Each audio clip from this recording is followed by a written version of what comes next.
तर या सुनावणी दरम्यान करुणा मुंडे आणि धनंजय मुंडे यांच्या वकिलांनी काय युक्तिवाद केलेला आहे तो देखील आपण ग्राफिक्सच्या माध्यमातून पाहूयात।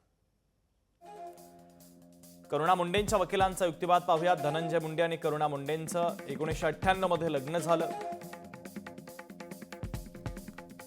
धनंजय आणि करुणा यांना लग्नानंतर 2 अपत्य आहेत। धनंजय आणि करुणा यांच्या लग्नाचे पुरावे आमच्याकडे आहेत असं करुणा मुंडेंचे वकील म्हणतात। धनंजय आणि करुणा यांच्या लग्नाचे पुरावे सादर करण्यासाठी वेळ द्या। लग्नाचे पुरावे देण्यासाठी कोर्टाकडून 5 एप्रिल पर्यंतची मुदत देण्यात आली। तर धनंजय मुंडेंच्या वकिलांचे युक्तिवाद आपण पाहूयात। करुणा यांच्यासोबत अधिकृतपणे लग्नच झालं नाही। करुणा यांच्याकडनं झालेल्या दोन्ही मुलांना स्वीकारलेलं आहे असं धनंजय मुंडेंचे वकील म्हणतात। तर दोन्ही मुलांना स्वीकारलं पण त्यांच्या आईशी लग्न केलं नाही।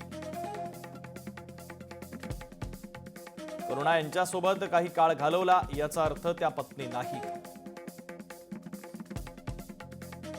करुणासोबत राहत होतो पण पती पत्नीचं नातं नव्हतं असं या धनंजय मुंडेंच्या वकिलांनी युक्तिवाद करताना म्हटलेलं आहे। पहिलं लग्न झालं असल्यानं दुसरं लग्न केलं नाही।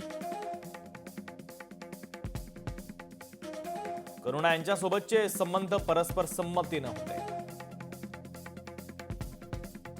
करुणा यांचं वार्षिक उत्पन्न 15 लाखांहून अधिक, आयकर देखील भरतात।